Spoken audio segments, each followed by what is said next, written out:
ตลาดไปหาไผจะไปหาผู้ใดกูก็จะว่ากูไปธุระอีหยังลูกคือว่าพาไปหากิ๊กไปหากิ๊กดูใส่ผู้ใดว่าเดี๋ยวนี้มึงมีกิ๊กแม่นบ่ที่มีกิ๊กหยังก็จะว่ากูไปเพิ่มกิ๊กปู๊ยมึงก็เจ็บใจหัวใจกูละลายใจอีเฒ่าอีหยังวะความจำก็เต็มใบแท้เฮ็ดอีหยังก็บ่ได้ที่เรามันเฮ็ดลำมันจัดลำมันแล้วล่ะบ่จะไปหาซื้อเมมโทรศัพท์อีกก่อนบ่ได้เด้นี่ความจำเต็มเฮ็ดอีหยังก็บ่ได้นี่โอ้ยเท้าฮะใครล่ะได้ไลฟ์ปานไหนนับแล้วบ่กำลังสินับน้องอุ้ยนับได้กี่มัดแล้วลูกนับได้กี่กล่องหนูจำไม่ได้จำบ่ได้โอ้ยเป็นตาพ่ออยู่บ่ลำมันปีนี้มันก็สิพ่อเน่บ่พ่อเน่ก็เทิ่นที่แต่ว่าปลูกซ้ำมันพี่ซะก็ปลูกตะนี่ก่อนบ่พ่อเท่าไรจะค่อยว่ากันใหม่ค่อยไปหาซื้อราคามันก็บ่ดีข่อยสิไปในเมืองก่อนจะนับถาข่อยจัดถาข่อยอยู่นี่เด้อข่อยสิไปในเมืองก่อนสิไปธุระข่อยจะลูกไปนำสิไปหยังแน่ล่ะเมืองโอ้ยก็จะว่าไปธุระสิอยากฮู้หลายรู้จักไหมธุระส่วนตัวน่ะเดี๋ยวข่อยสิไปกล้องพวกนั้นขึ้นให้มันแล้วก่อนไปลูกไปพ่อบ่พ่อโอ้ยแทนที่สิเฮ็ดเวียกช่วยกันก่อนก็บ่จังไปมือใหม่กูสิขาดเลี้ยงลำมันเด้ราคามันบาทเดียวนี่จกคอหักเด้วะโอ้ยกูไปเมืองก็ไปดนแล้วบ่ทันเห็นมาเอ้ยเหนื่อยคักโอ้ยฮอนเอาเดาดนตรีเมื่อยหลายเอ้ามาแล้วบ่ค่ะเป็นยังไงบ้างลูกฮะได้อะไรมาฝากพ่อบ้างไม่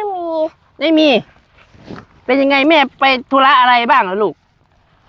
แม่พาไปอะไรหรอกโกโกกิ๊กอ่ะไม่รู้ว่าแม่พาไปหากิ๊กเหรอใช่ไหมได้ยินแต่เขาว่ากิ๊กใช่เอาแล้วอีพีบานี่จะได้ยังพาลูกไปหากิ๊กเอ้าแม่อยู่ไหนลูกแม่อยู่นู่นน่ะเดี๋ยวพ่อไปจัดการแม่อะไรวะมันไปหากิ๊กใช่ไหมลูกใช่บ่ได้เท่านังหยาบรออยู่ตรงนี้นะลูกเดี๋ยวพ่อจะไปจัดการแม่ก่อนค่ะมึงตกเคลียร์กันนะมันลงโต้มาดิมาละบ่มันอีหยังเล่าไว้สิอีหยังเฮ็ดหยังผิดมึงเฮ็ดหยังผิดไว้อีหยังผิดกูได้จัดการมึงบักพริกบักพายนี่ออกมาหน้าเป็นข้าวโพดเหี่ยวมาแล้วแต่ของเป็นคนผิดยังสิมาตีคนอยู่ผิดอีหยังกูผิดอีหยังเอากูผิดอีหยังแค่กูมาเลี้ยงแล้วมันจะเซยมึงจะเซยเนี่ยบอกกูผิดไปตลาดไปหาไผจะไปหาผู้ใดกูก็จะว่ากูไปธุระอีหยังลูกคือว่าพาไปหากิ๊กไปหากิ๊กดูใส่ผู้ใดว่าเดี๋ยวนี้มึงมีกิ๊กแม่นที่มีกิ๊กหยังก็จะว่ากูไปเพิ่มกิ๊กมึงก็เจ็บใจหัวใจกูละลายใจอีเฒ่ามึงก็ไปเพิ่มกิ๊กตัวมันเป็นอีหยังภาษาไปเพิ่มกิ๊กกับกิ๊กมันบ่พอกันไปเพิ่มกิ๊กเป็นบ้าบ่ยึดต้นกูเลยกูเห็นเวียงงงแงอยู่ผู้เดียวเหลือตนมึงอีหยังแต่มึงไปเมาหรอกกูเห็นผู้เดียวมึงก็ยังบ่เหลือตนกูมึงบ่รักครอบครัวเลย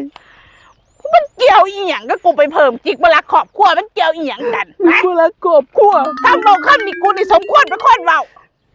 มึงบ่รักครอบครัวโอ้ยผีบ้ากูมารักครอบครัวอีหยังฮะกูมารักครอบครัวอีหยังมึงมีกิ๊กมีผู้ใหม่กูมีกิ๊กมีผู้ใหม่อีหยังบักผีบ้ากูจะไปก่อนกูเจ้าลูกกูเมื่อก่อนมึงไปอยู่กับผัวไหมมึงไปอยู่มึงมาฟังกูก่อนมึงเบิ่งนี่มึงแหกตาเบิ่งนี่โทรศัพท์กูความจำมันเต็มกูไปซื้อเมมโมรี่เพิ่มกิ๊กมึงเข้าใจบ่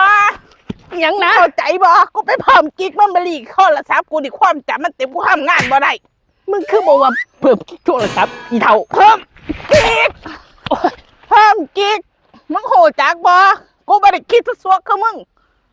กูทำนี่มันต้องเข้าใจขันบ่คิดซัวคือมึงงั้นไม่ได้เข้าใจผิดดอก มึงบ่มีผู้ใหม่แม่นตัว มามีแต่มึงคนเดียวกูก็สิตายแล้ว โอ้ย การบ้านมาส่งกูจะเถื่อกูจะเอามันยังหลายตายมันเถอะทำนี่กูก็เฮ็ดเวียกคนเดียวเฮ้ย แพ้ได้อีก